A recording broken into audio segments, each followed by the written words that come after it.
आइए मेरे प्यारे बच्चों, आप लोग का फिर से स्वागत है मेरे इस चैनल पर अंगद इंस्टीट्यूट ऑफ मैथमेटिक्स में। मेरे प्यारे बच्चों, आज हम लोगों का जो टारगेट है वो है एक्सरसाइज 7.1। तो आज हम लोग ये पूरी कंप्लीट कर देंगे बेचिंत्रिया, ठीक है। बट मेरे प्यारे बच्चों, अगर आप 7.1 करने वाले हैं सो आई एम एडवाइजिंग मेरे बच्चे, मैं इस पर ऑलरेडी 2 वीडियोस बना चुका हूँ इस चैप्टर पर, ठीक है ना, जिसको मैंने पार्ट 1 और पार्ट 2 नाम दिया हुआ है। इन दोनों वीडियोस का लिंक मैं डिस्क्रिप्शन में डाल दूंगा। देखो, इस एक्सरसाइज को करने से पहले आप लोग प्लीज जाके इसको देखिए यार। जब तक आप लोग को बेसिक ही नहीं आएगा तो आप इस एक्सरसाइज को समझो कैसे, सोचो, है ना। देखो, हम सोल्यूशन देखने थोड़ी ना आए हैं। अगर आप यहाँ पर पढ़ रहे हो यूट्यूब पे तो ढंग से पढ़ो ना, अच्छे से वीडियोस को देखो, है ना। प्रॉपर आप जब हम सीक्वेंस देखेंगे तभी तो आपको समझ में आएगा कि हम पढ़ाना क्या चाह रहे हैं आपको। मेरी बात समझ में आ रही है आपको, नहीं आ रही? ठीक है, तो जो मैं बता रहा हूं पहले उसको ध्यान से सुनो। सबसे पहले मैंने इसमें 2 पार्ट्स बनाए, पार्ट 1 पार्ट 2। वो बेसिक है मेरे प्यारे बच्चों, पहले वो जाके देखो। जब तक वो ही क्लियर नहीं होगा तो 7.1 करने का फायदा नहीं है। देखो, सोल्यूशन तो आपको हजारों लाखों जगह मिल जाएगी, है ना। सोल्यूशन को समझना है, हमें समझने के लिए कंसेप्ट बिल्ड करना पड़ेगा। कंसेप्ट तभी बिल्ड होगा जब आप हमारी बात सुनोगे, नहीं तो समझ नहीं आने वाले, ठीक है।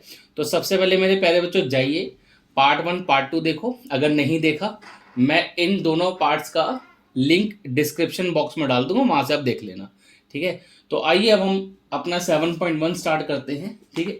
देखो, 7.1 में ना शुरू में आपके 5 क्वेश्चंस हैं, ठीक है। आपके पास बुक हो गया, आप देख सकते हैं, उसमें लिखा है find an anti derivative. Anti derivative का मतलब होता है उल्टा डेरिवेटिव निकालना, ठीक है।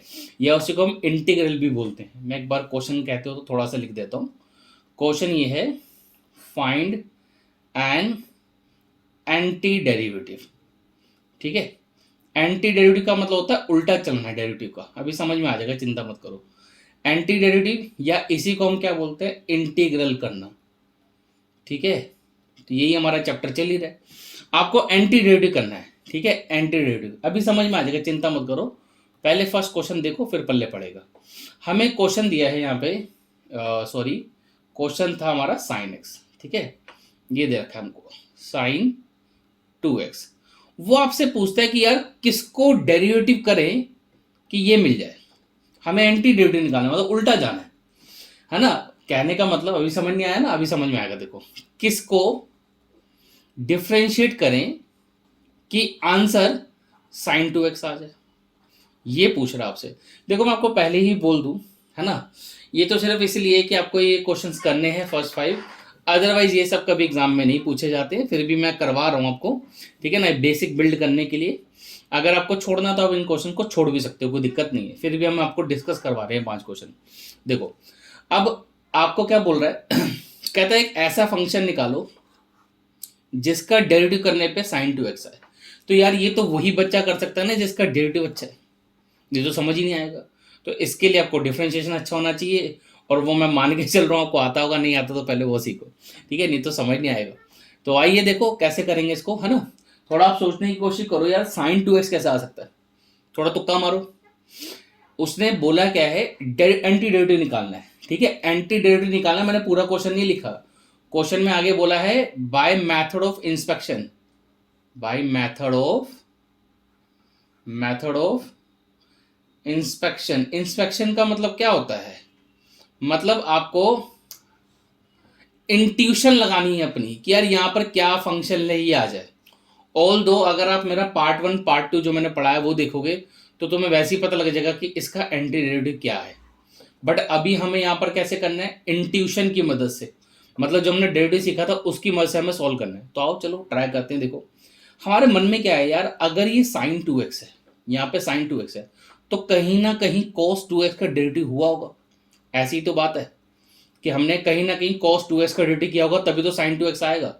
अब cos का डेरिवेटिव करके देख लो, cos का डेरिवेटिव कितना होता है, इसका cos का होता है माइनस का साइन, तो ये आ गया माइनस साइन 2x। अच्छा, 2x का भी करना पड़ेगा, वो कितना आएगा 2।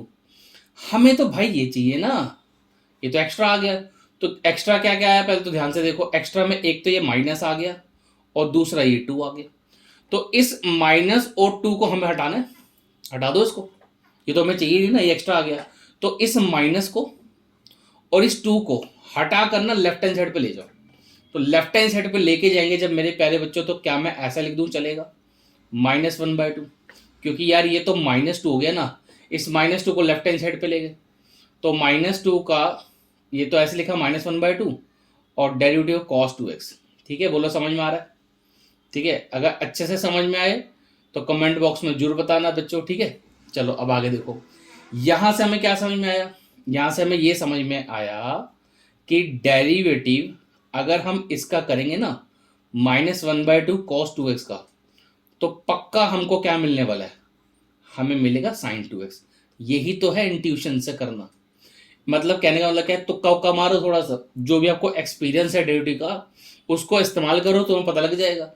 तो अभी हमें क्या समझ में आया कि अगर हम इसका डेरिवेटिव करेंगे तो ये मिल जाएगा। उसने ये तो बोलता है इसका एंटी डेरिवेटिव निकालो, एंटी डेरिवेटिव मतलब किसका डेरिवेटिव करने पर ये मिलेगा। तो इस क्वेश्चन का आंसर क्या हुआ, इस क्वेश्चन का मेरे प्यारे बच्चों आंसर हुआ -1/2 cos 2x। जब आप -1/2 cos 2x को डिफरेंशिएट करोगे यू विल गेट दिस। तो वही वो बोल रहा था इसका एंटी डेरिवेटिव बताओ, तो एंटी डेरिवेटिव इसका ये हो गया -1/2 cos 2x। तो तुम खुद सोचो यार, ये कभी पूछेगा तुमसे, कभी नहीं पूछने वाला, बट ठीक है तुम्हारा मन है, नहीं सर करवाओ तो करवाते ठीक है, आओ नेक्स्ट क्वेश्चन करते हैं। सेकंड क्वेश्चन, ये शुरू के 5 क्वेश्चन है ऐसे ही हैं थोड़े से, ठीक है, थोड़े बोरिंग टाइप के हैं, बट कोई बात नहीं, आप इंटरेस्ट लेके पढ़ो ना, पूरे फुल मजे लो। देखो इसमें हम नेक्स्ट कैसे करेंगे, अब फिर से क्या है कि किसका डेरिवेटिव करें, मान लेते कोई फंक्शन है, इसका डेरिवेटिव करने पे हमें क्या चाहिए, cos 3x। तो यार cos को देख के तुम्हारे दिमाग में क्या आ रहा होगा कि यार कहीं ना कहीं साइन को लेना चाहिए, आ जाओ ले लेते हैं। तो डेरिवेटिव ऑफ sin 3x करो, तो sin 3x का जो डिफ्रेंशिएशन आता है बेटा वो आता है cos 3x, और एक 3 और आ जाएगा, इस बार अब ये एक्स्ट्रा आ गया, हमें तो यही चाहिए, तो इस बार इस 3 को वहां ले जाओ, तो आ जाओ, तो ये ऐसा आ जाएगा डेरिवेटिव ऑफ 1/3 sin 3x। कहने का मतलब क्या है, अगर आप 1/3 sin 3x का डेरिवेटिव करोगे तो मेरे प्यारे बच्चों cos 3x मिलेगा। उसने बोला था क्वेश्चन में बाय इंट्यूशन, ये बताओ इसका एंटी डेरिवेटिव क्या होगा, तो मेरे प्यारे बच्चों इसका एंटी डेरिवेटिव हुआ ये। कहने का मतलब इस क्वेश्चन का आंसर क्या हुआ, 1/3 sin 3x, कि आप अगर 1/3 sin 3x को डिफ्रेंशिएट करोगे तो cos 3x मिल जाएगा। ठीक है, तो हो गया, ये भी हो गया ठीक है, आ रहा है समझ, चलो समझ में आ रहा है तो कमेंट में बताना है बच्चे। आगे देखो नेक्स्ट क्वेश्चन, ज़्यादा टाइम नहीं खराब करेंगे, थोड़ा थोड़ा हल्का हल्का स्पीड पकड़ते हैं। अब जैसे अब e की पावर नेक्स्ट पूछ रखा है 2x, तो a की पावर 2x, भाई किसका डेरिवेटिव करें a की पावर 2x मिल जाए, तो a की पावर 2x को डिफरेंशिएट करके देखते हैं। a की पावर 2x को रेडी करेंगे तो a की पावर 2x इंटू 2 और आ जाएगा, तो अब ये फिर 2 एक्स्ट्रा आ गया, उसको नीचे ले आओ, तो डेरिवेटिव 1/2 e की पावर 2x। जब आप इसका डेरिवेटिव करोगे तो मेरे प्यारे बच्चों हमें ये मिल जाएगा जो चाहिए। कहने का मतलब इस क्वेश्चन का आंसर क्या हुआ, इस क्वेश्चन का आंसर हुआ मेरे प्यारे बच्चों हाफ e की पावर 2x। बोला समझ में आ रहा है, इसका डेरिवेटिव करने पे क्या मिलेगा, ये मिलेगा जो चाहिए। ठीक है, तो ये तो बड़े आराम से समझ में आता है, जिसका डेरिवेटिव अच्छा है बच्चे का वो तो खुद ही कर लेगा, उसमें कोई दिक्कत नहीं है ठीक है, चलो क्वेश्चन नंबर 4। क्वेश्चन 6 से आपके वो क्वेश्चन शुरू होंगे जो मैंने बेसिक पढ़ाया आपको, पार्ट 1 पार्ट 2 में जो पढ़ाया है ना उसको देख लेना, तो क्वेश्चन 6 से आगे क्वेश्चन समझ में आ जाएंगे। मैं करवाऊँ आज सारे, चिंता मत करो आप। ठीक है, तो नेक्स्ट क्वेश्चन पूछ रहा है ax प्लस बी की पावर 2। तो कोई ये थोड़ा सा आपको हो सकता है ज़्यादा सोचना पड़ जाए कुछ बच्चों को। ठीक है, तो किसका डिफ्रेंशिएशन करें कि भैया किसका डेरिवेटिव करें ये मिल जाए, ax प्लस बी का स्क्वायर। तो पहले तो थोड़ा सा मन को शांत करो, सोचो। देखो डेरिवेटिव का टेंडेंसी क्या होता है, जब हम डिफ्रेंशिएट करते हैं तो पावर रिड्यूस होता है, हमें यहाँ पे पावर कितनी चाहिए, 2 चाहिए, तो इसका मतलब हमें क्यूब वाला एक्सप्रेशन कंसिडर करना पड़ेगा। तो देखो हमने बोला एक काम करो, तुम ना ax प्लस बी का क्यूब ले लो भाई, इसको डिवाइड करेंगे तो कैसे होगा, ये 3 आ गया, फिर ax प्लस बी इसकी पावर 2 आ जाएगी, दिमाग लगाओ डेरिवेटिव करने में साथ में a और आएगा, a भी आएगा ना।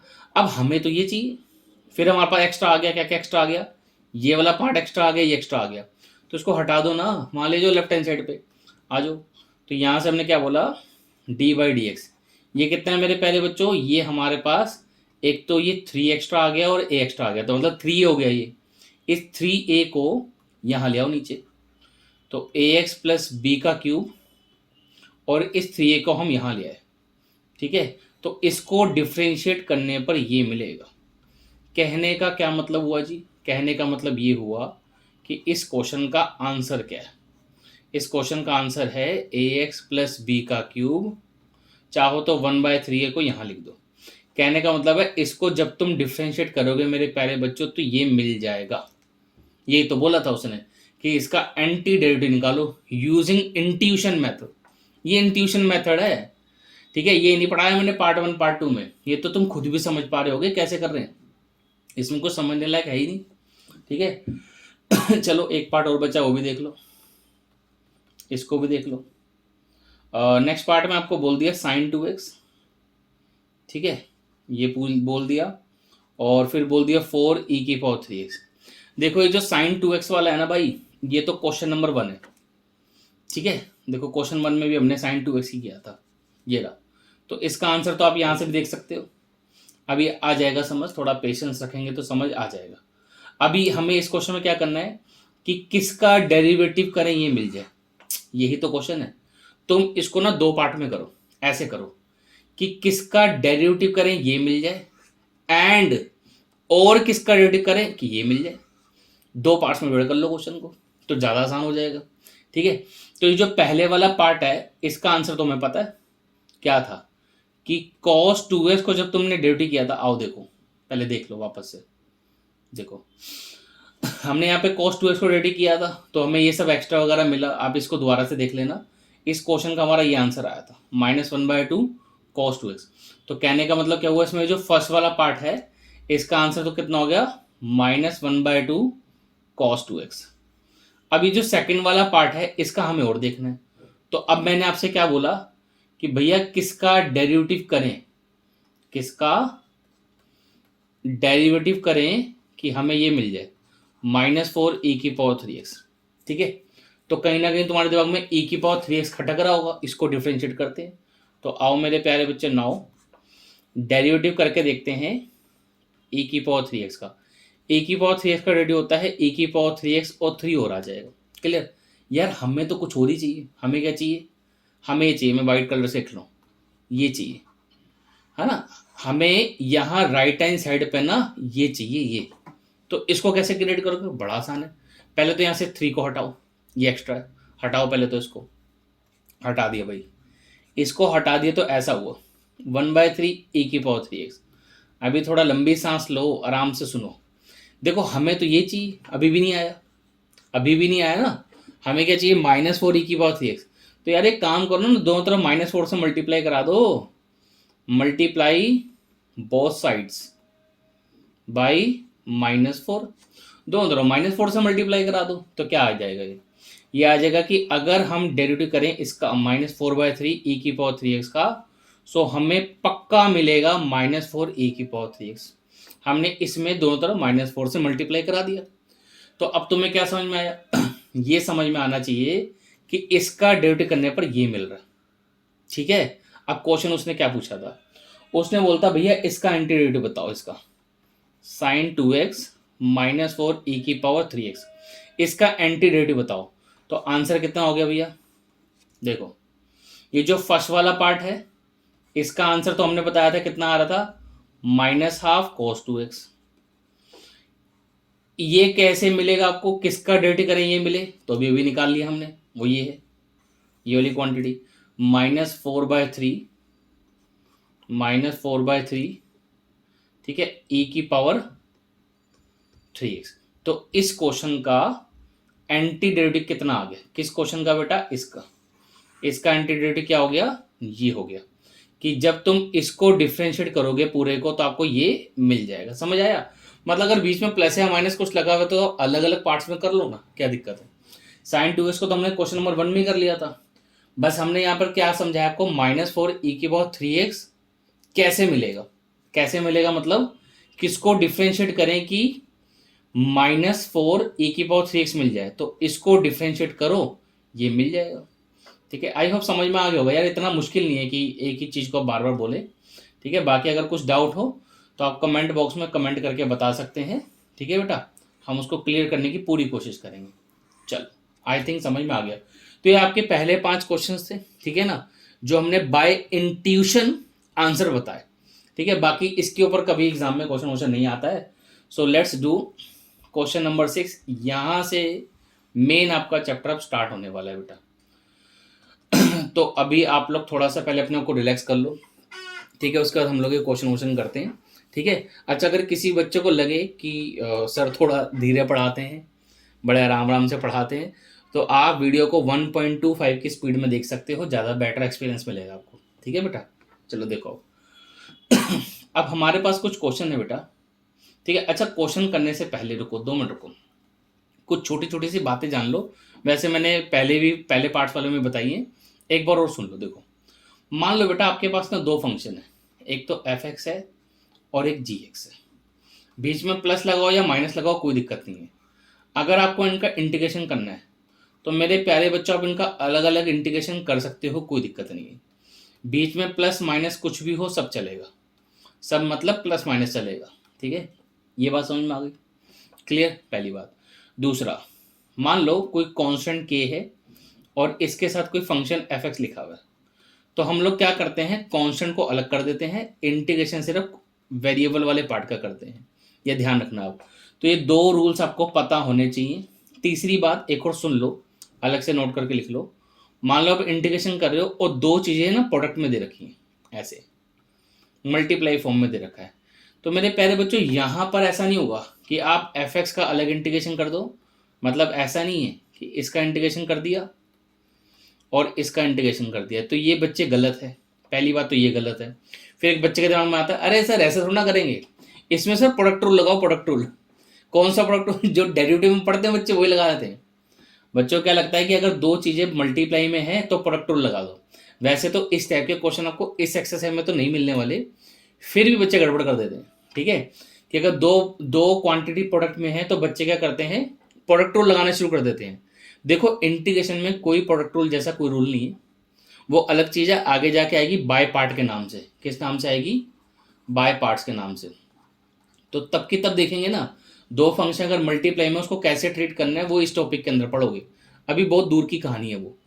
आप इतना समझो, अगर 2 क्वांटिटी प्रोडक्ट में है तो अभी आप उसे डील करने के हालात में नहीं हो, अभी आप उसे डील नहीं कर सकते। ठीक है, तो जब बाय पार्ट पढ़ाएंगे तब सीख लेना, अभी पंगा मत लेना। अगर आ जाए क्वेश्चन तो फिर कमेंट करना, मैं बताऊंगा आपको कैसे होगा उसको। ठीक है, बाकी इस एक्सरसाइज में ऐसा कोई क्वेश्चन नहीं है। चलो आओ अब शुरू करते हैं क्वेश्चन नंबर 6 से। ठीक है, 7.1 एक्सरसाइज क्वेश्चन नंबर 6। तो आई इक्वल टू, मैंने आपको पहले बताया था इंटीग्रेशन में जनरली हम आई से डिनोट कर देते हैं, तो इससे आप डिनोट कर सकते हो। ठीक है बेटे, तो ये हमारे पास क्वेश्चन है, इसका हमें इंटीग्रेशन करना है। देखो बेटा, मैं फिर से इंसिस्ट कर रहा हूँ एक ही बात पे, बार बार मैं एक ही बात बोल रहा हूँ। देखो, अगर आपको क्वेश्चन को सच्ची में समझना है तो मेरे प्यारे बच्चों, जाके पहले पार्ट 1 पार्ट 2 देखो। ठीक है, कम से कम पार्ट 1 तो देखो, बेसिक तो देखो। बिना बेसिक के तो बिल्कुल ही समझ नहीं आएगा। पहले पार्ट 1 तो देखो कम से कम। उससे क्या होगा ना, आपकी क्वेश्चन की क्लैरिटी ज़्यादा बन जाएगी। देखो, एक ही फॉर्मूले को बार बार यहाँ पे बताना, इट इज़ वेरी डिफिकल्ट, उसका कोई फायदा नहीं है, कुछ रिजल्ट निकलने वाला नहीं है उसका। ठीक है, चलो चलो देखो बेटा, इसको कैसे करेंगे अब। ये 4e3x दे रखा है। ठीक है, सबसे पहले तो आप क्या कर सकते हो, इनका इंटीग्रेशन अलग अलग कर दो। ठीक है, 4 को तो आप बाहर निकाल दो क्योंकि कांस्टेंट है, अभी थोड़ी देर पहले बताया था कि अगर कांस्टेंट वेरिएबल के साथ है तो उसको हटा दो आप। ठीक है ना, इसका कोई काम नहीं है। बाकी इंटीग्रेशन ऑफ 1 dx इसको अलग करेंगे। अब e3x का इंटीग्रेशन क्या होगा, उसके लिए मेरे प्यारे बच्चों मैंने बता रखा है, फिर से जाओ पार्ट 1 देखो पहले, फिर समझ में आएगा। फिर भी मैं एक बार फॉर्मूला यहाँ लिख देता हूँ। तो हमने वहाँ पे लिखवाया था, अगर e की पावर कोई भी लीनियर एक्सप्रेशन लिखा हो, ठीक है ना, जैसा कि यहाँ पर भी है, तो इसका इंटीग्रेशन होता है e की पावर लीनियर एक्सप्रेशन, ठीक है, divided by derivative of linear expression. देखो, आप डेरिवेटिव भी लिख सकते हो या आप कोफिशिएंट ऑफ x लिख दो, एक ही बात है, या सिर्फ आप a लिख दो, सब कुछ चलेगा, आना तो वही है। सो अल्टीमेटली इस क्वेश्चन का आपका आंसर कैसे बनेगा, ये तो 4 ऐसे ही रहेगा। e की पावर 3x का बेटा आपका इंटीग्रेशन हो जाएगा e की पावर 3x और 3x का अगर डेरिवेटिव करेंगे तो 3 आ जाएगा, ठीक है। और ये जो 1 है, अच्छा 1 का इंटीग्रेशन क्या करेंगे, पहले तो आप ये सोचो कि किसको डेरिवेटिव करने पे 1 मिलता है, x को। तो इंटीग्रेशन 1 कितना हो गया, x हो गया। इसको आप चाहो तो अलग से एक फॉर्मूला बना के याद कर सकते हो, इसको याद ही रखो कि इंटीग्रेशन 1 कितना होता है, इंटीग्रेशन 1 होता है x, ठीक है ना, x प्लस सी। इसको आप याद रखेंगे तो थोड़ा सोचना कम पड़ेगा, जल्दी जल्दी हो जाएगा, ठीक है। सो ये मेरे प्यारे बच्चों आपका पहला क्वेश्चन हो गया, पहला मतलब क्वेश्चन नंबर 6 हो गया, ठीक है ना। बेसिक की यहीं से शुरुआत है आपकी। अब नेक्स्ट क्वेश्चन देख लेते हैं, क्वेश्चन नंबर 7, ठीक है। देखो i equals to x square, bracket में दे रखा है बेटा 1 माइनस 1 बाई एक्स स्क्वायर, ठीक है, और बाहर इंटीग्रेशन का साइन। चलो देखो इसमें क्या है, देखो फिर से गलतियां जो बच्चे करते हैं पहले वो सुन लो। देखो बच्चे सोचते हैं यार एक फंक्शन ये हो गया, दूसरा ये हो गया, एक काम करते हैं प्रोडक्ट रूल लगाते हैं। तो अभी मैंने थोड़ी देर पहले तो मना किया था, प्रोडक्ट रूल नहीं लगाना, होता ही नहीं है। बाय पार्ट जैसा यहाँ पर होता है आगे जाके पढ़ोगे। तो अभी इसको डील कैसे करना है, इस एक्स स्क्वायर को आप एक काम करो तो ब्रैकेट के अंदर मल्टीप्लाई करा दो, ठीक है, तो हो जाएगा काम। आओ एक्स स्क्वायर को अंदर मल्टीप्लाई करेंगे, दिमाग लगाओ, एक्स स्क्वायर माइनस 1 हो जाएगा, ठीक है बेटा। अब आप ना देखो बार बार इसको ऐसे अलग अलग मत किया करो, बहुत टाइम वेस्ट होता है। जैसे मैं अभी एक बार तो कर देता हूँ दोबारा से, ऐसे बार बार मत किया करो, सीधा यहाँ से यहाँ बढ़े, सीधा इंटीग्रेशन किया। वैसे अभी आप यहीं से देख लो, उसके बाद नेक्स्ट क्वेश्चन से हम लोग अलग अलग नहीं करेंगे। एक्स स्क्वायर का इंटीग्रेशन क्या करेंगे बेटा, इसके लिए फिर से एक बार दोबारा से फॉर्मूला बताते हैं। इंटीग्रेशन ऑफ एक्स की पावर एन हमने बेटा बताया था आपको, डेट इज एक्स की power N plus 1 divided by N plus 1 plus C. देखो पता क्या करो, पार्ट नंबर 1 जब आप देखोगे ना तो उसमें जितने फॉर्मूलाज पढ़ाए हैं उसको लिस्टेड कर लेना, और जब आप ये वीडियो देख रहे हो उन फॉर्मूलाज को सामने रखो ना, ठीक है, ज़्यादा बेटर रहेगा आपके पास। उन फॉर्मूला को सामने रखो, उसे बार बार 8-10 बार पढ़ो, याद हो जाएगा। कोई इतने सारे फॉर्मूला थोड़ी ना। So integration of x square क्या हो जाएगा, according to this formula this will be x cube by 3, और फिर ये वाला पार्ट रह गया आपका इंटीग्रेशन ऑफ 1। अभी 1 मिनट पहले ही बताया कि इंटीग्रेशन ऑफ 1 कितना होगा, वो x होगा। प्लस में सी तो आपको लगाना ही लगाना है, ये हम ऑलरेडी एक्सप्लेन कर चुके हैं आपको, ठीक है बच्चे। तो ये क्वेश्चन नंबर 7 आपका कंप्लीट हुआ, आई थिंक समझ आ गया होगा। Let's move to next question, question number 8। Question number 8 क्या है, कहता है इंटीग्रेशन करो आप इसका A X square B X plus C, ठीक है बच्चे, बहुत आसान क्वेश्चन है, कुछ भी नहीं है। देखो अब अलग अलग मत करो यार, बार बार अलग अलग इंटीग्रेशन लिखोगे तो टाइम खराब होगा, डायरेक्ट करो ना। देखो अब ये जो ए है ये तो कॉन्स्टेंट, इसको कुछ नहीं कहना, यहीं पड़े रहने दो। एक्स स्क्वायर का इंटीग्रेशन क्या हो जाएगा, एक्स क्यूब बाय 3। बी को ऐसे ही रहने दो, एक्स का इंटीग्रेशन कितना हो जाएगा, एक्स स्क्वायर बाय 2। अच्छा बच्चे एक्स के इंटीग्रेशन में बड़ी गड़बड़ करते हैं, अलग से देख लो इसको। एक्स का इंटीग्रेशन मतलब हो गया एक्स की पावर 1, तो अगर एक्स की पावर 1 है तो इसको 1 प्लस 1 बाई 1 प्लस 1 लिखेंगे, तो ये कितना हो गया, एक्स स्क्वायर बाय 2। धीरे धीरे सीख जाओगे, थोड़ा फॉर्मूलाज बेसिक क्लासेस देखो, समझ में आ जाएगा। अब ये जो सी है ये तो कांस्टेंट है, कांस्टेंट का इंटीग्रेशन क्या होता है, कांस्टेंट इनटू एक्स, और प्लस में एक आर्बिट्ररी कांस्टेंट तो आपने ऐड करना ही करना है। मान लो हमने इस पर डी ऐड कर दिया, ठीक है। अब देखो इसमें कुछ बच्चों को दिक्कत आई होगी यहाँ से यहाँ आने में, क्लियर। तो इसके लिए एक बार ध्यान से सुनो, आप ये बताओ, जैसे मान लो यहाँ पे 5 लिखे हैं, तो मैं बोलूँ 5 का इंटीग्रेशन बताओ। वैसे मैं पढ़ा चुका हूँ आपको पार्ट 1 में कि 5 का इंटीग्रेशन क्या होगा, ऑब्वियसली 5x प्लस सी है ना भाई। 5 किसका डेरिवेटिव है, 5x प्लस सी का डेरिवेटिव है। तो अब यहाँ पे 5 की जगह इन्होंने खुद एक कांस्टेंट सी लिख दिया, सी की जगह मान लो चलो डी लिख देते हैं, तो डी कोई कांस्टेंट है तो डी का इंटीग्रेशन क्या होगा, डी एक्स प्लस सी हो जाएगा, ठीक है। अरे डी एक्स वो डी एक्स वाला नहीं है, चाहो तो उसको और कुछ लिख लो, ठीक है, तुम कंफ्यूज मत हो जाना, के लिख लो चलो, ठीक है। मान लो के कोई कांस्टेंट है, इसका इंटीग्रेशन कितना हो जाएगा, के एक्स प्लस सी हो जाएगा। आ रही बात समझ, यहां से देखो इधर से, ये समझ में आया तो फिर ये भी आया होगा। बाकी मैंने पार्ट 1 में ऐसे बताया था कि कोई कांस्टेंट अगर n है, इसका इंटीग्रेशन कितना होता है मेरे प्यारे बच्चों, एन एक्स प्लस सी, ठीक है। देखो बेसिक क्लासेस देख लोगे तो दिक्कत नहीं आएगी, बाकी मैं क्वेश्चंस तो करवाए रहा हूँ आप लोगों को सारे, यहाँ से भी काफ़ी चीज़ें आपको क्लियर हो जाएंगी। और let's move to question number 9, ठीक है। देखो मेरा यहाँ पर बेटा मोटिव ये नहीं है कि मैं आपको सारे क्वेश्चन के सोल्यूशन दे दूँ। देखो क्वेश्चन के सोल्यूशन तो आपको मिल ही जाएंगे, कहीं से भी ले लो आप। आपका जब तक कॉन्सेप्ट बिल्ड नहीं होगा, फायदा क्या है क्वेश्चन के सोल्यूशन देखने का? खुद भी तो करना आना चाहिए। खुद कैसे आएगा? जब आप खुद जाके पहले बेसिक को समझोगे तभी तो समझ में आएगा। ठीक है, सोल्यूशंस के पीछे मत भागे करो, बेसिक करो। मैंने वहां पर बोला भी था आपको कि आप पार्ट 1 पार्ट 2 देख लो, उसका 7.1 खुद कर लोगे। आप खुद ट्राई करो ना, दोनों पार्ट्स को देखो, उसके बाद आप क्वेश्चन ट्राई करना। आपको जरूरत ही नहीं पड़ेगी इस वीडियो को देखने की, इसकी जरूरत नहीं पड़ने वाली आपको। ठीक है, फिर भी देखो हर बच्चे का अलग अलग लेवल होता है, किसी किसी से नहीं सॉल्व होते, उन फिर हमें करके देना पड़ता है। ठीक है ना, हर बच्चे का अलग अलग लेवल है। किसी से तो क्या होता है बेसिक को देखकर हो जाता है, बाकी मैंने इतना तसल्ली से पार्ट 1 पार्ट 2 पढ़ाया है कि 99% स्टूडेंट 7.1 खुद कर सकते हैं, उनको जरूरत नहीं है इस वीडियो को देखने की। ठीक है, मैं तो फिर भी कुछ जो 1% एक्सेप्शनल स्टूडेंट बच जाएंगे, या कुछ बच्चे जो हार्ड वर्क नहीं करना चाहते हैं ज़्यादा, उनके लिए फिर हमें सॉल्व करना पड़ता है। ठीक है, चलो देखो, ये फिर 2 कांस्टेंट आ गए से तो कुछ नहीं कहना। एक्स स्क्वायर का इंटीग्रेशन हो जाएगा x³/3, और e की पावर x का कितना होगा, e की पावर x + c। ठीक है, ये तो सीधा सीधा सा क्वेश्चन था, इसमें कुछ नहीं है, टाइम नहीं वेस्ट करेंगे। Let's move to next question, question number 10। ठीक है, देखो भाई, इंटीग्रेशन ऑफ √x -1/√x इसका स्क्वायर।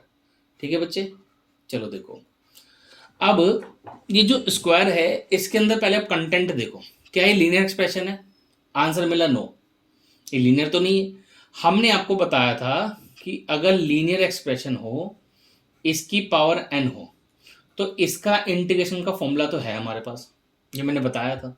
चलो एक बार और लिख देते हैं। तो इसके इंटीग्रेशन का फॉर्मूला मैंने ये बताया था, ये। ठीक है, और डेरिवेटिव ऑफ लीनियर ये हमने आपको बता रखा है पार्ट 1 के अंदर। ठीक है, जाके देखो, ये इसमें देखो, ये ऊपर n है, मतलब पावर है कुछ, तो बच्चे कभी कभी इसको यहाँ पे मैच कर लेते हैं कि देखो पावर मिल गई। यार अंदर लीनियर एक्सप्रेशन थोड़ी ना लिखा हुआ है, तो ये वाला फॉर्मूला नहीं लगने वाला, ये नहीं लगेगा, ध्यान रखना, गड़बड़ मत करना। हाँ, इस क्वेश्चन के अंदर अलग से लगेगा, ये अभी थोड़ी देर बाद लगेगा, तो चाहो तो इसको नोट डाउन कर सकते हो। इस क्वेश्चन को कैसे करेंगे, ये डायरेक्टली नहीं होने वाला, पहले इसका स्क्वायर खोलना पड़ेगा आपको। ठीक है, तो अभी आप 12th के बच्चों, आई होप a+b का होल स्क्वायर तो सभी को आता है ना। चलो इसको क्या करेंगे, पहले इसका स्क्वायर खोल दो। आओ देखो, हमने स्क्वायर खोला तो a - b का होल स्क्वायर का फॉर्मूला क्या होता है, a² + b² -2ab। तो ये खोलने पर ऐसे आ गया। ठीक है, स्क्वायर तो खुल गया, ब्रैकेट आप अभी भी लगा के रखो, √x से बेटा √x कट गया। ठीक है, चलो अब आगे देखो क्या बच गया, बचा ये इंटीग्रेशन x 1/x -2। ठीक है, अब आगे देखो, ध्यान से देखो, ये जो पहले वाला पार्ट है इंटीग्रेशन x, तो अभी थोड़ी देर पहले मैंने आपको बताया था कि x का इंटीग्रेशन कैसे करेंगे, x²/2। ठीक है, अब ये जो नेक्स्ट वाला पार्ट है 1/x का इंटीग्रेशन डायरेक्टली हमारे पास मौजूद है। इंटीग्रेशन ऑफ 1/x कितना होता है बेटा, log mod x होता है। ठीक है, इसको याद करो, तो लगा दो, ये कितना हो गया आपका log mod x। अब 2 तो कांस्टेंट है, तो 2 के साथ x चिपका दो, प्लस में c लगा दो, तो ये आपका क्वेश्चन नंबर 10 कंप्लीट हुआ। ठीक है, समझ आ गया, आगे बढ़ते हैं। Next question, question number 11। ठीक है, अरे बहुत हल्की एक्सरसाइज है, इसमें कुछ भी नहीं है। नेक्स्ट देखो, इंटीग्रेशन ऑफ x³ 5x², साथ में दे रखा है -4 एंड डिवाइडेड बाई x²। अब देखो, पहले तो इस क्वेश्चन को शुरू करने से पहले कुछ बहुत समझदार बच्चे होते हैं जो अपना दिमाग बहुत तेज चलाते हैं।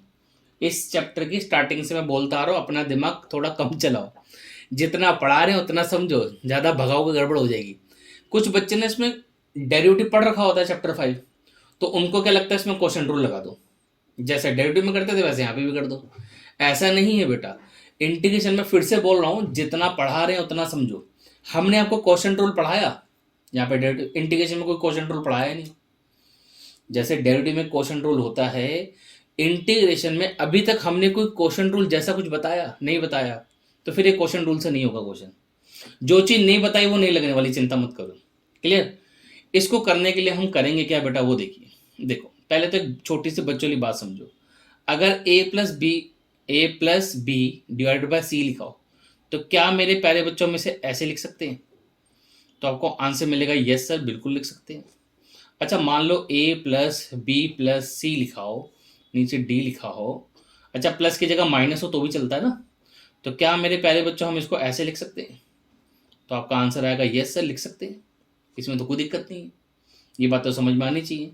अच्छा ये बताओ ऐसे लिख सकते हैं, ऊपर सी लिखा हो नीचे ए प्लस बी लिखा हो, क्या मैं ऐसे लिख सकता हूँ C by A plus C by B? तो ये नहीं लिख सकते हैं। अगर कोई बच्चा ऐसे लिख रहा है तो उसका बेसिक खतरनाक है वो उसके बेसिक में गड़बड़, अपना बेसिक सुधारो पहले। ठीक है, ये तो लिख सकते हैं, सही है, ये भी सही है, ऐसा नहीं कर सकते, दिस इज रॉन्ग। मतलब अगर मान लो ऐसा लिखा है D divide by A plus B plus C, तो क्या ऐसा लिख सकते हैं D by A D by B D by C, ऐसा लिख सकते हैं? नहीं लिख सकते, ये गलत है। तो पहले तो ये छोटी सी बात थी, ठीक है ना। अब कुछ बच्चे सोच रहे होंगे बताए क्यों, ये तो हमें आता है, ठीक है। आप ही में से कुछ ऐसे मिलेंगे जो यही चीज़ों की गड़बड़ करते हैं, ठीक है। तो आपको पता होना चाहिए ये छोटी सी बेसिक सी बातें हैं पर बच्चे गड़बड़ कर देते हैं।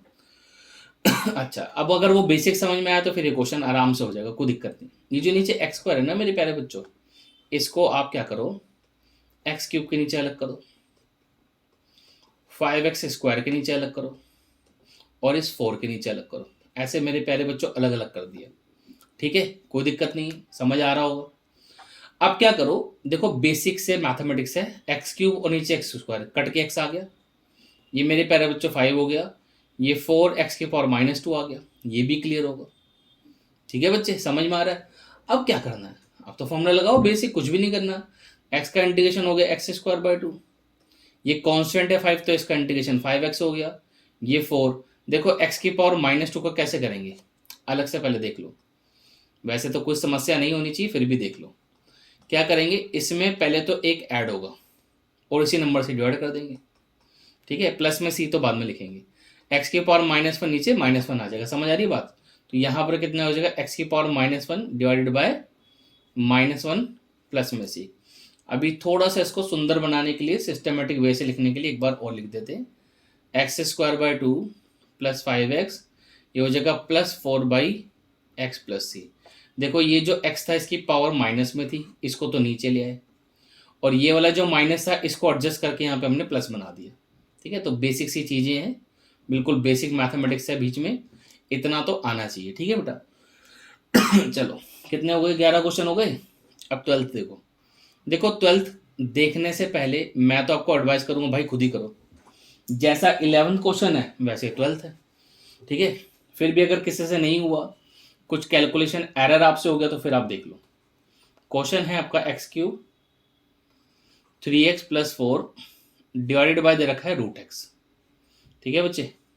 चलो देखो ये तो सबको पता होगा कि √x को हम लोग x की पावर 1/2 भी लिख सकते हैं, एक ही बात है, ठीक है। तो क्या करा, x की पावर 1/2 या √x को इन तीनों क्वांटिटीज के नीचे अलग अलग लिख लिया, मतलब ऐसे आ गया एक्स क्यूब और नीचे x की पावर 1/2, फिर ये 3x नीचे x की पावर 1/2, फिर ये मेरे प्यारे बच्चों 4 लिखा है x की पावर 1/2, ठीक है, समझ आ रहा होगा। चलो अब वैसे हमने एक रूल अभी ऊपर यूज़ किया था, फिर से बता देते हैं। देखो a की power m divide by a की पावर n कितना होता है, a की पावर m - n होता है, ठीक है, ये पता होगा सबको, क्लियर। तो ये फॉर्मूला हम यहाँ पे लगाएंगे, बच्चों वाली चीज़ें हैं। तो 3 में से 1/2 को सब्ट्रैक्ट कर लो, 3 - 1/2। देखो जिनका मैथ्स अच्छा हो वो मन में ही कर लिया करो, ज़्यादा बेटर रहता है, ज़्यादा स्टेप्स करोगे तो बहुत टाइम वेस्ट हो जाता है, ठीक है।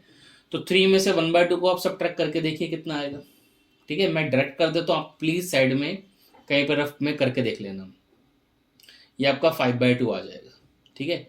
इसी तरीके से यहाँ x की पावर कुछ नहीं है तो 1 होगी, 1 में से 1/2 को सब्ट्रैक्ट करोगे तो 1/2 ही आएगा, फिर ये 4, यहाँ x की पावर मेरे प्यारे बच्चों -1/2, ठीक है। आई होप समझ में आ रहा होगा, इसमें कोई दिक्कत नहीं है, बिल्कुल बच्चों वाला बेसिक मैथमेटिक्स है। आगे बढ़ते हैं, ये x की पावर 5/2 है तो कितना हो जाएगा, x की पावर 7/2, और नीचे यहाँ पे 7/2 हो रहा है। अब कुछ बच्चों को यहाँ पर झटका लगा होगा, ये क्या हो गया, तो उसको एक बार साइड में करके दिखाते हैं।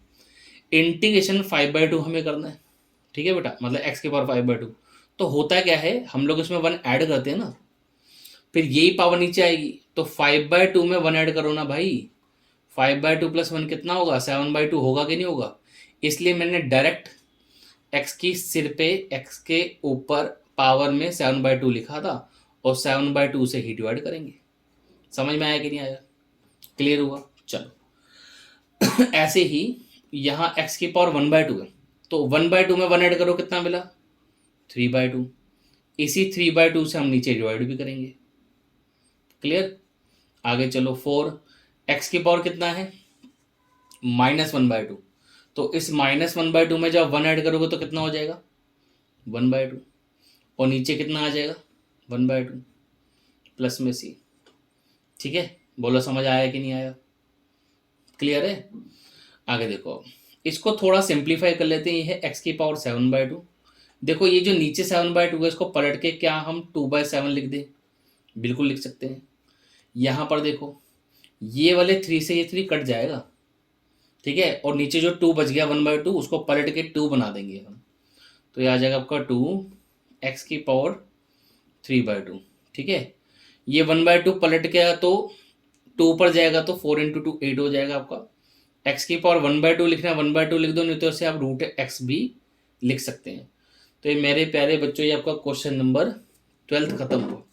ठीक है अच्छा, एक चीज ना आप नोट में अलग से लिखो इस क्वेश्चन के बाद, जो कि आपको बार बार जरूरत पड़ेगी। देखो, इंटीग्रेशन 1/√x, अभी अभी ना हमने इसको किया भी है इसी क्वेश्चन के अंदर। किसी को शायद रियलाइज ना हो तो मैं अलग से कर देता हूँ। इसको हम ऐसे लिख सकते हैं, इसको जरा कैलकुलेट करो, ऐसे आएगा 1/2, नीचे भी कितना आएगा 1/2, प्लस में c भी चलो लगाते हैं, तो इसका आंसर कुछ ऐसा आ गया। ठीक है, आई एम एडवाइजिंग कि तुम इसका आंसर याद रखो। इंटीग्रेशन ऑफ 1/√x dx कितना होता है, 2√x प्लस c। मैं एडवाइज आपको ये कर रहा हूँ कि आप इसको याद रखो। याद रखने का फायदा ये होगा ना, ये बार बार आएगा। तो 1/√x अगर बार बार अकर होगा ना, टाइम ज़्यादा लगेगा आपको। देखो इसमें स्टेप्स बहुत लग जाते हैं, बीच में फालतू के स्टेप्स आ जाते हैं। अब आगे जाके बड़े बड़े क्वेश्चन में 1/√x आएगा, तो इतने सारे स्टेप्स थोड़ा ना करेंगे। आप उसको डायरेक्टली इसकी जगह ये लिख सकते हो। ठीक है, तो इसको आप मेमोराइज कर लो, ज़्यादा बेनिफिट रहेगा आपके लिए। अब नेक्स्ट चलते हैं क्वेश्चन नंबर 13 की तरफ। इसमें कई बच्चों को दिक्कत आई होगी, तो इसको देख लो आप ध्यान से। i = x³ -x² plus x-1 divided by x-1, इसका इंटीग्रेशन करना है। ठीक है बच्चे, देखिए मैंने आपको अभी थोड़ी देर पहले ही बोला था कि अगर a + b/c है, तो इसको हम a/c + b/c लिख सकते हैं, कोई दिक्कत नहीं है। यहाँ पर c का काम हमारा ये कर रहा है, पूरा x-1 c का काम कर रहा है। अब हमको क्या करना है, ऊपर हम इस तरीके से इसको ब्रेक करेंगे, या ऊपर से x-1 कॉमन आ जाए तो बात बन जाएगी, है ना। अब x-1 को ऐसा तो है नहीं हम x³ के नीचे अलग लिख दें, मतलब ऐसा नहीं कर सकते कि आप x³ के नीचे x-1 लिख दो, उससे मिलेगा क्या, सोच के देखो, यहाँ से तो कुछ नहीं मिलेगा ना। तो ये वाला रिजल्ट यहाँ पर डायरेक्टली कुछ यूज नहीं होने वाला। फिर कैसे करें इस क्वेश्चन को, देखो बहुत सिंपल क्वेश्चन है, इसमें कुछ इतना ट्विस्टेड है नहीं। हमें करना क्या है, हमें इस फैक्टर को रिमूव करना है, नीचे वाले को।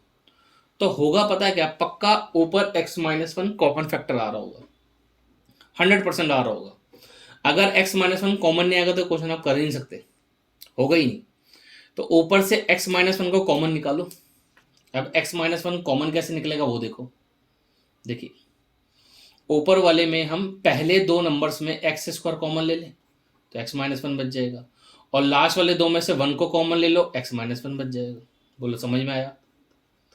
फर्स्ट 2 में से x² कॉमन ले लिया, बाद वाले में से हमने 1 कॉमन ले लिया। अब ये और ये क्वांटिटी कॉमन आ गई, x-1 पूरा कॉमन आ गया, बाकी x² + 1 x-1।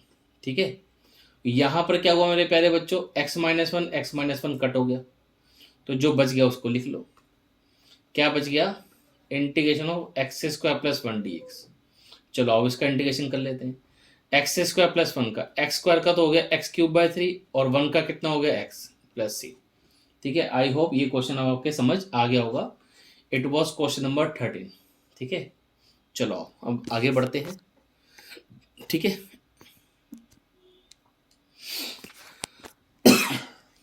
13 तक हो गए। नेक्स्ट क्वेश्चन करते हैं, question number 14। That is I equals to integration 1 - x और बाहर लिखा हुआ आपका रूट एक्स। ठीक है, इसमें क्या करो बेटा, ये जो रूट एक्स है इसको अंदर ब्रैकेट के मल्टीप्लाई करा दो आप। तो रूट एक्स जब अंदर मल्टीप्लाई होगा तो ये हो जाएगा एक्स की पावर 1/2 माइनस एक्स की पावर 3/2। ठीक है, इसमें हमने क्या लगा दिया, एक बच्चों वाला रूल हमने यूज किया है, एक्स की पावर m इंटू एक्स की पावर n वाला। तो एक्स की power m plus n, base same power add, पता ही होगा। ये जब यहाँ मल्टीप्लाई हुआ तो यहाँ तो कुछ था ही नहीं, तो यही आ गया। जब ये इससे मल्टीप्लाई हुआ तो अंदर जो ब्रैकेट है इसमें x की पावर 1 है बेटा, तो x की पावर 1 प्लस 1/2 कितना हो गया, 3/2। ठीक है, अब इंटीग्रेट कर लेते हैं। x की पावर 1/2 का इंटीग्रेशन हो जाएगा x की पावर 3/2। भाई 1/2 में 1 ऐड करो, कितना मिला, 3/2। नीचे कितना आएगा, 3/2। इस 2 को यहाँ से हटाओ, ऊपर लिख दो। सो अल्टीमेटली कितना आएगा, ये कुछ ऐसे आएगा। ठीक है, कहने का मतलब क्या, अगर ऊपर कभी भी p/q टाइप का नंबर आए ना तो पलट के लिख दिया करो, थोड़ा जल्दी हो जाएगा। एक बार दोबारा से देखो, कुछ बच्चों को हो सकता है समझ ही ना आया हो। पहले तो x की पावर 1/2 लिखे, इसमें 1 ऐड करोगे तो कितना होगा, 3/2। नीचे कितना आएगा, 3/2। अपना टाइम वेस्ट मत करो, 3/2 को ना पलट के पहले ही लिख दिया करो। ठीक है, नेक्स्ट स्टेप में तो पलटोगे ना, पहले ही पलट दो, कितना आ गया, 2/3। ठीक है, डायरेक्टली ऐसे लिख दिया करो। आगे देखो, माइनस ये कितना, एक्स की पावर 3/2, 3/2 में 1 ऐड करो, कितना मिला, 5/2। इस 5/2 को पहले ही पलट लो, कितना आएगा, 2/5, उसको यहाँ लिख दिया, प्लस में सी। समझ आया, तो यहाँ से यहाँ तक अभी थोड़ा जल्दी आ गए ना। ठीक है जैसे जैसे प्रैक्टिस करते जाओगे मैथ्स इंप्रूव होता रहेगा, चिंता मत करो, कोई इतना डिफिकल्ट कुछ भी नहीं है। ठीक है, चलो आगे बढ़ते हैं बेटा। Next question, question number 15।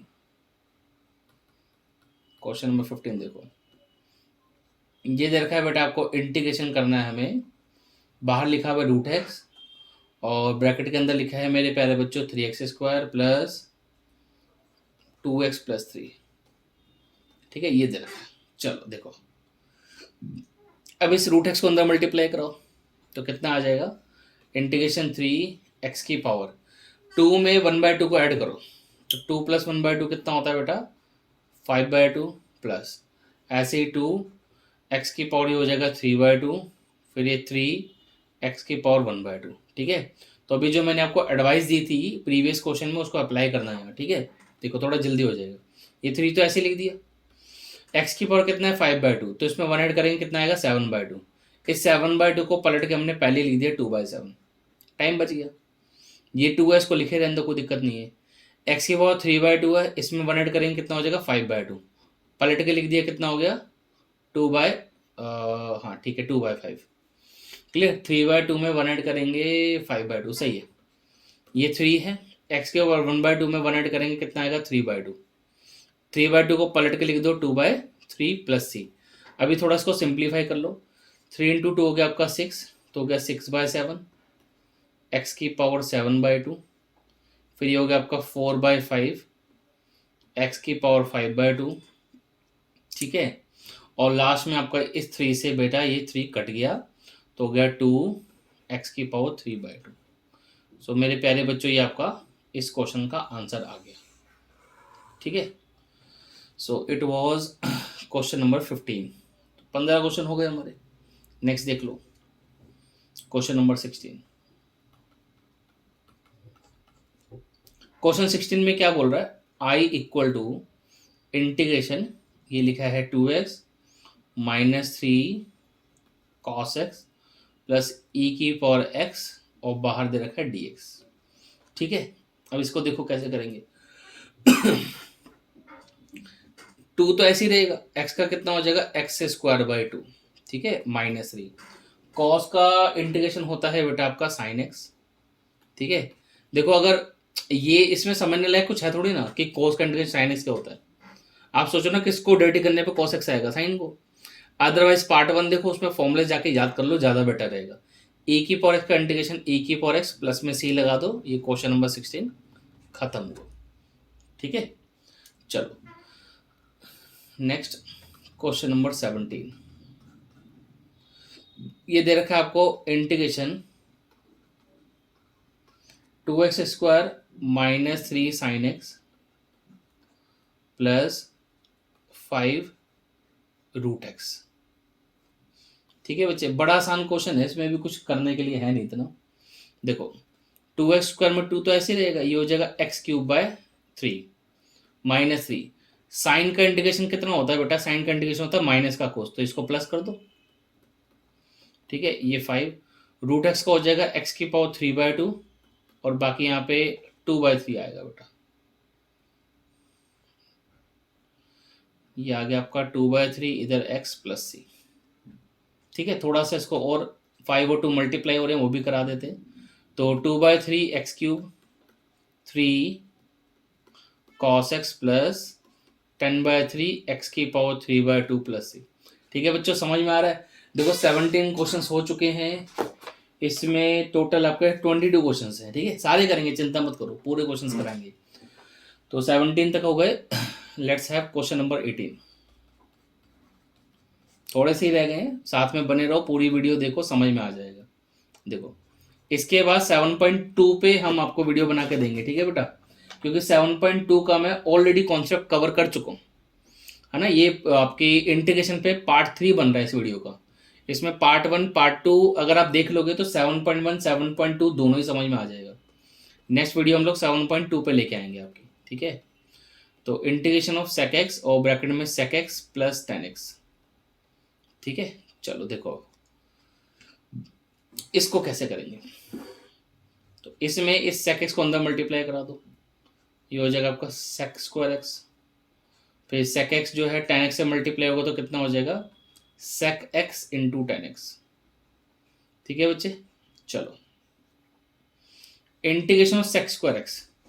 ठीक है, वैसे तो फॉर्मूला लिखवा रखा है पार्ट 1 के अंदर, नहीं पता तो खुद ही सोच लो ना, किसका डेरिवेटिव करने पे sec² x मिलता है? 10x का, 10 का डेरिवेटिव sec² x होता है। और sec x 10x किसका डेरिवेटिव है? sec x का। तो हो गया, तो क्वेश्चन आसान था। ठीक है, तो क्वेश्चन नंबर 18 भी यहाँ पे कंप्लीट होता है।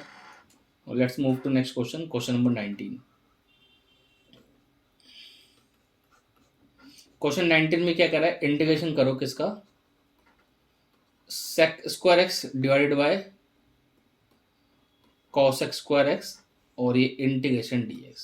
ठीक है बच्चे, देखो भाई इसका इंटीग्रेशन कैसे करेंगे बच्चे? ये जो sec² है ना, इसको पहले आप लिखो 1/cos x, तो 1/cos² x ऐसे लिख लिया। ठीक है, और ये जो आपका cos x² लिखा है, इसको आप ऐसे लिखो 1/sin² x, या ऐसे करो, एक बार रुको जरा, एक स्टेप और बढ़ा लो पहले, थोड़ा इजी हो जाएगा आपके लिए। sec² x को ऐसे अलग लिखो और 1/cos x² को ऐसे अलग लिख लो। ठीक है, थोड़ा सा इजी लगेगा आपको। देखो sec² x को तो हम लिख सकते हैं 1/cos² x, चलेगा। और 1/cos x² को क्या लिख सकते हैं? sin² x। ठीक है, ये सही रहता है ऐसे। बाकी अब ध्यान से देखो, ये तो साइन लिखा है, ये कोस लिखा है, दोनों का एंगल सेम है, तो हम इसको मर्ज कर सकते हैं। ये आ गया आपका tan² x। ठीक है, अच्छा tan² x किसका डेरिवेटिव होता है? किसी का भी नहीं होता, तो मुश्किल हो जाएगा, इसको कैसे करें? तो इसको करने के लिए थोड़े से आपको ट्रिग्नोमेट्रिक फॉर्मूला भी लगाने पड़ेंगे। तो मेरे प्यारे बच्चों, चैप्टर करने के लिए ट्रिगो भी चाहिए आपको। ठीक है, ट्रिगो तो आपको नजर आ ही गई है, तो ट्रिग्नोमेट्री के फॉर्मूले सारे याद कर लेना।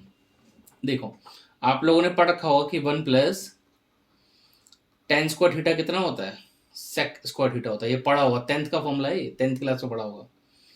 तो tan² थीटा की जगह क्या लिख सकते हैं? sec² थीटा -1 लिख सकते हैं ना, तो वो लिखो आप यहाँ पर। इसमें हमने क्या करा, इसको लिखा sec² x -1। अब आप इसको इंटीग्रेट कर सकते हो। sec² x का इंटीग्रेशन 10x का, 1 की जगह हम क्या लिख सकते हैं? x plus C. तो ये आपका क्वेश्चन हो गया। कौन सा क्वेश्चन था? 18 नहीं, 18 नहीं, क्वेश्चन नंबर 19 था बेटा ये। तो 19 क्वेश्चन, 19 क्वेश्चन भी हो गया हमारा, 19 क्वेश्चन हो चुके हैं। Now let's move to next question, question number 20। 20th में क्या देखते हैं? इंटीग्रेशन आपको कह रहा है इसका निकालो, 2 -3 sine x divided by cos square x. ठीक है, तो देखो इसको कैसे करेंगे इंटीग्रेट। तो इसमें तो आपका वही कॉन्सेप्ट लगेगा जो भी थोड़ी देर पहले बता रहे थे कि a plus B by C है, तो इसको ऐसे लिख सकते हैं a by C plus B by C. पहले तो ये लगाओ, ठीक है, नीचे कॉस स्क्वायर है ना, इसको अलग अलग कर दो बेटा। तो मेरे पहले बच्चों ऐसा हो जाएगा 2 divided by cos square x -3, ये हो जाएगा आपका साइन एक्स और नीचे कॉस स्क्वायर एक्स। ठीक है, चलो अब ये जो कॉस स्क्वायर एक्स है इसको पलट सकते हैं, इसको लिख दिया सेक स्क्वायर एक्स।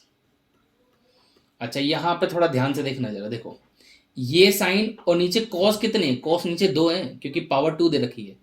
एक साइन और एक कॉस मिलकर तो 10 बन गया। ठीक है, बन गया 10। नीचे एक कॉस बच गया ना, उसको पलट के सेक बना दो। ठीक है, देखो ये तो बेसिक सा ट्रिग्नोमेट्री है भाई, इतना ट्रिको तो आना चाहिए, है ना। 12th के टर्म 2 तक पहुंच गए तुम, ठीक है, मतलब सेकंड बुक तक पहुंच गए, तो इतना तो पता ही होना चाहिए ना। देखो अब सेक स्क्वायर एक्स किसका इंटीग्रेशन 10 का, या सेक स्क्वायर एक्स किसका डेरिवेटिव ऐसा बोलना चाहिए था। ठीक है, तो 10 का डेरिवेटिव करने में सेक स्क्वायर एक्स आता है, बाकी सेक एक्स 10x कैसे आता है, सेक का डेरिवेटिव करने पर। तो हो गया बेटा, ये भी नेक्स्ट क्वेश्चन वर्क कंप्लीट हुआ। तो 20 क्वेश्चन हमने कर लिए हैं। Let's move to 21 question number. 2 ही क्वेश्चन रह गए हैं, आपकी 7.1 एक्सरसाइज कंप्लीट हो जाएगी बेटा। आई इक्वल टू, ये दे रखा है बेटा रूट एक्स और साथ में दे रखा है 1/√x, इतना दे रखा है। ठीक है, तो इसका इंटीग्रेशन बेटा हमें निकालना है, बहुत आसान है। देखो रूट एक्स का कितना हो जाएगा, x की पावर 3/2 और ये 2 और 3 यहाँ आ जाएगा। अब तुम याद करो 1/√x का इंटीग्रेशन मैंने थोड़ी देर पहले बोला था, आपको याद कर लो। ठीक है, अगर आपको अभी भी याद नहीं हो तो मैं एक बार फिर से यहाँ पे साइड में स्टेप्स करके दिखाता हूँ, और याद कर लेना भाई। ठीक है, देखो 1/√x को अगर आपको इंटीग्रेशन करना है बच्चे, तो पहले तो हम इसको ऊपर लेके आएंगे, ये हो जाएगा -1/2। फिर इसको इंटीग्रेट करेंगे तो कितना हो जाएगा x की पावर 1/2, फिर यहाँ पे नीचे आएगा 1/2 प्लस में c, इसको सिंप्लीफाई करेंगे तो इतना हो जाएगा। क्लियर। अब देखो इतने सारे स्टेप्स करने का क्या फ़ायदा, सीधा इसका आंसर याद रखो ना, ये आता है। तो 1/√x का इंटीग्रेशन कितना होता है बेटा, 2√x, 2√x प्लस c। समझ आया। तो इसका मतलब क्वेश्चन 21 तो MCQ टाइप का है, तो इसमें आपका कौन सा ऑप्शन मैच हुआ वो देख लेते हैं कुंडली को। तो 2/3, हाँ 2/3, इसमें ऑप्शन सी करेक्ट है बेटा आपका, ऑप्शन सी इज करेक्ट। ठीक है, आप एक बार चेक कर लेना, ऑप्शन सी करेक्ट है, पूरा का पूरा मैच हो रहा है। उन्होंने बस इस रूट एक्स की जगह x की पावर 1/2 लिख रखा है। एक ही बात है ना, रूट एक्स लिखो x की पावर 1/2 लिखो, एक ही बात है, कुछ फर्क नहीं है। तो क्वेश्चन 21 में आपको ऑप्शन सी मैच हो रहा है। ठीक है बच्चे, अब क्वेश्चन 22 देखो, ये थोड़ा सा ट्विस्टेड है, इसको ध्यान से देखना। क्वेश्चन नंबर 22, इसको बेटा बहुत ध्यान से देखना। आपको क्या बोल रहा है, कहता है इफ, मैं एक बार क्वेश्चन लिख देता हूं, if derivative of fx equal to इतना 4x³ माइनस 3/x की पावर 4 सच डैट बोलता है कि f@2 कितना है, 0 है, देन fx बताओ कितना होगा। तो एक क्वेश्चन पहले तो देखकर कुछ बच्चे घबरा से जाते हैं कि इसको करना कैसे। बहुत आसान क्वेश्चन है, इसमें कुछ भी नहीं है। देखो वो कह रहा है किसी फंक्शन का डेरिवेटिव करने पर ये आया, तो हमें ये फंक्शन ही तो बताना और क्या करना है। अब कुछ बच्चे सोचेंगे सर इसका क्या यूज़ है, भाई इसका यूज़ अभी तुम्हें थोड़ी देर बाद बताएंगे, अभी तुम उसको भूल जाओ। ठीक है, तुम ये सोचो, वो कह रहा है डेरिवेटिव किया हमने किसी फंक्शन का, ये मिला, तो तुम बताओ फंक्शन क्या है। इसका मतलब हमें एंटी डेरिवेटिव निकाल लें। एंटी डेरिवेटिव मतलब हमें इंटीग्रेशन करना है इस क्वेश्चन में। तो तुम सोल्यूशन देखो, थोड़ा सा जल्दी समझ में आ जाएगा। आप कुछ मत करो, इसका इंटीग्रेट जब आप करोगे तो क्या मिलेगा आपको, ये fx मिल जाएगा ना। तो हमने क्या बोला, इंटीग्रेशन करते हैं इसका 4x³ का डिवाइडेड बाय 3x की पावर 4, इसका आप इंटीग्रेशन करो, आपको आपका रिक्वायर्ड फंक्शन मिल जाएगा। देखो कैसे करेंगे इंटीग्रेशन, ये तो 4x³ है और इस 3x की पावर 4 को ऊपर ले आया, ऐसे कर लिया, ये क्यूब लिखा है बेटा। तो कितना हो गया x की पावर 4 डिवाइड बाय 4 आएगा, 4 से 4 कट जाएगा, चलो लिख देते हैं, लिख दिया। ये हो जाएगा x की पावर -3 डिवाइडेड बाय -3 + c। ठीक है, आ रहा है समझ? अभी देखते रहो, पल्ले पड़ जाएगा। तो ये 4 से 4 कट गया, आ गया x⁴। ये 3 से 3 कट गया, इतना बच गया x³ + c। तो ये जो आया, ये क्या आया? यही आया फंक्शन, यही आपका fx आया। क्या आ गया आपका? fx आ गया। इंटीग्रेट करने पर हमें क्या मिल गया? fx। बट अब जब तुम ऑप्शन देखोगे ना, तुम्हें ऑप्शन में ये कहीं नहीं मिलेगा। वो क्यों नहीं मिलेगा? क्योंकि हमने एक कंडीशन यूज ही नहीं करी। इसका क्या यूज है? कहता है f में जब 2 डालोगे तो आंसर 0 आ रहा है। तो f में 2 डालने पर 0 आ रहा है, ऐसा बोल रहा है। कहता है f में 2 डालने पर, सुनो ध्यान से, क्या बोलता है बेटा कि f में जब 2 डाल रहे हैं तो आंसर 0 आ रहा है। तो तुम एक काम करो, इसको यूज कर लो। f में 2 डालो, इसके अंदर 2 डालो, तो इसमें 2 डालेंगे तो कितना होगा? 2⁴, 2⁻³ + c = 0। यहां से हमें c मिल जाएगा। जब c मिल जाएगा तो c को यहां डाल देंगे। तो इसको एक काम करते हैं, क्वेश्चन 1 मान लेते हैं, इसको सोल्व करो। 2⁴ कितना हो गया बेटा आपका?